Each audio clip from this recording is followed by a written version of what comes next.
do something called the Upfront Summit.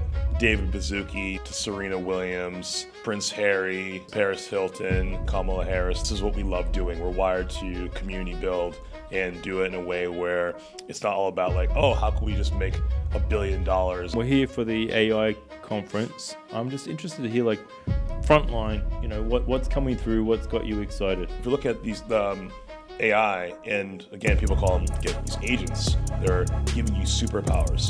So obviously, how is it impacting your job? It is the most exciting period of time in my investing career. It feels like science fiction. Hey everyone, Chris Jonu here. Overnight Success, live from Las Vegas at the Pod Place in parallel to HumanX. I am very excited about today's guest and Kobie Fuller. It doesn't get much bigger than this. Probably, I think the most recognized, well-known VC fund in Los Angeles in Upfront Ventures. We have Kobie, now the general partner. Go through his story, everything from Harvard through to venture capital and his investments and entrepreneurial journey, and then straight into the AI. We're here to talk about AI in particular. He goes through how it's changing the landscape in venture capital. I'm sure you'll love this show. Enjoy.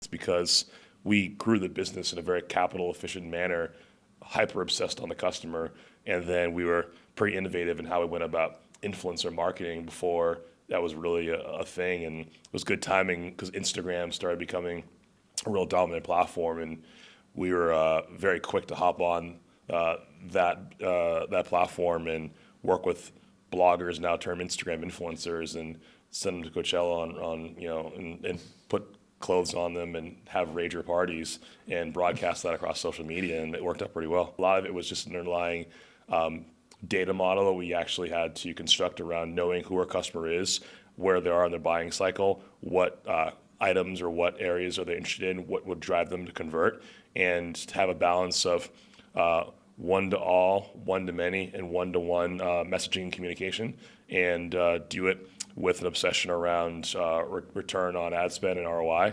That would obviously, if you kind of think about making sure you're making money on every purchase, which is what we did, like we don't think about, oh, what's the payback? The payback is we're immediately profitable on every customer. And that allowed us to control our own destiny and just crank up the gas on a pretty powerful machine that was started just growing very well.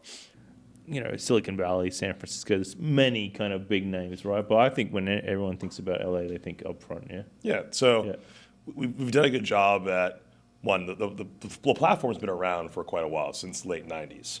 And so, deep heritage, being in LA, built in LA, we're now on our 7th fund. Wow. It's a $300 million fund. And so it's a long-standing firm in the LA region. And we're very focused on how do we continue investing in and supporting LA.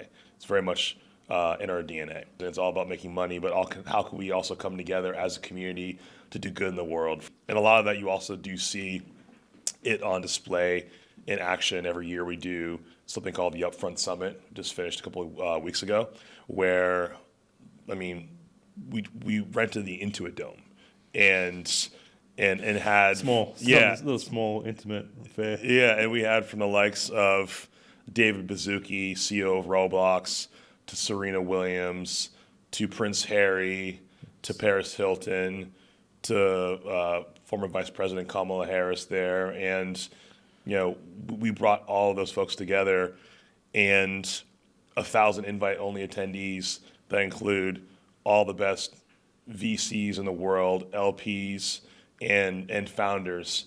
And this is what we love doing. We're wired to community build and do it in a way where it's not all about like, oh, how can we just make $1 billion? It is the most exciting period of time in my investing career, because the things that we're seeing, it feels like science fiction. All those things you read about in books growing up as a kid, from robotics, self-driving cars,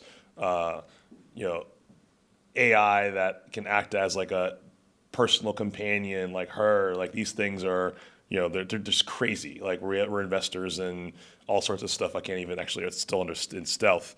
And then on the enterprise software side of things, being able to leverage the technology to solve problems in ways that never before were even possible. So a total disruption in terms of how you even think about enterprise software. And so where I'm super excited about is spending less time at the foundational layer in terms of the technology that's being brought out, but more the application layer, and specifically the knowledge that could be put on top of the models that are coming out of Anthropic and OpenAI. People historically, at least the first couple of years or year when you started seeing ChatGPT hit the market, there was this notion around like, oh, that's just a wrapper. That's a wrapper. I don't want to invest in like a wrapper. Yeah. Then people are now realizing, oh, wait a minute, like a wrapper, like that's probably like wrappers are okay. Like you think about the building blocks of modern software and technology, like it's built on top of some other underlying technology, was Amazon S3 or whatever sort of underlying sort of database architecture.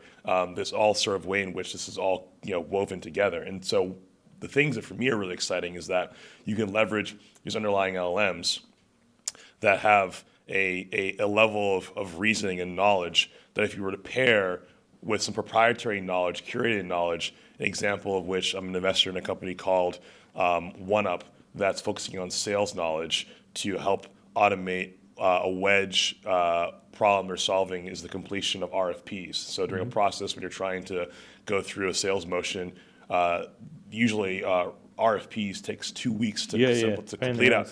These things will take like seconds because it taps into a proprietary knowledge base that you would have within your organization around your specific product.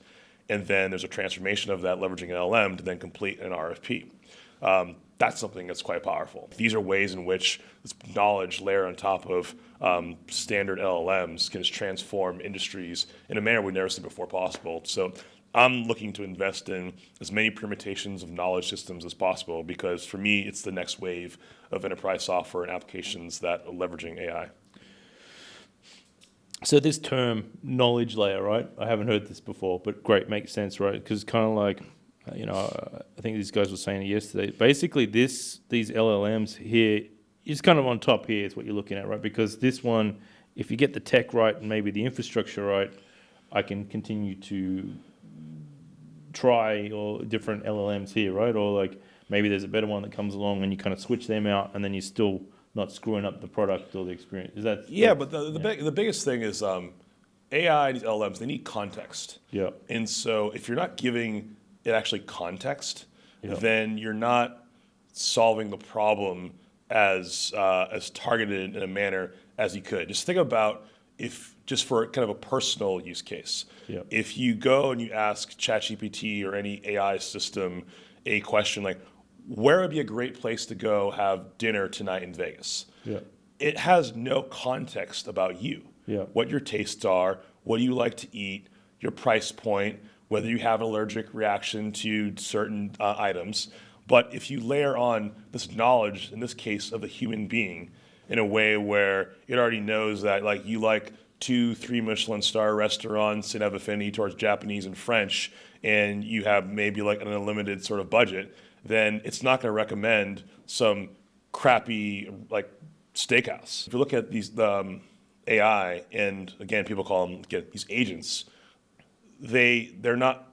In some cases, they may be replacing you, but where they're super powerful is where they're giving you superpowers. They're enhancing your capabilities, and so if there's almost like symbiosis between you and AI, then it's like fusing with you in terms of the ability for you to actually accomplish your job. Yeah. And so for it to be personalized, like, oh yeah, it needs to almost be a part of you is kind of how you think about the future. And so if you think about how you can actually take AI and more fuse it with regards to how do you work or how do you play or how do you go about life, that's when we have these superhuman capabilities that will be less a threat towards what AI can do to humanity, but be a way in which we actually can have a better notion of humanity while still being aware of like what it truly means to be human versus offloading things to an AI. But lots of people are so afraid of this, but like we already kind of like fused ourselves with like machines as it is. Like people are glued on their phones constantly or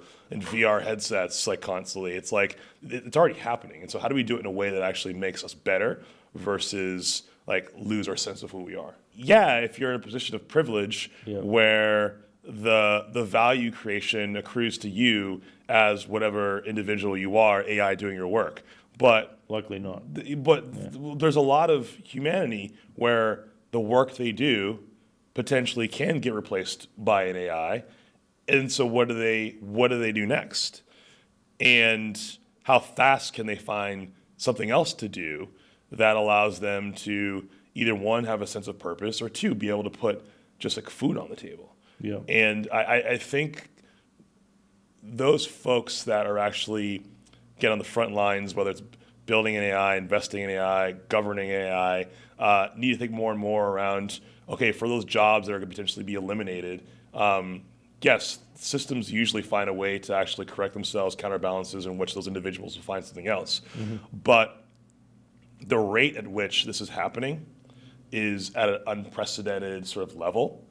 And I think we run into potential dangerous issues if this happens so fast, where the job displacement that occurs, the system is not naturally able to correct itself, and what happens next. Thank you for listening to Overnight Success. We hope you enjoyed hearing from our guests and learning about their inspiring journeys. If you found this episode helpful, please subscribe and share it with your friends. And remember, with hard work and dedication, anything is possible.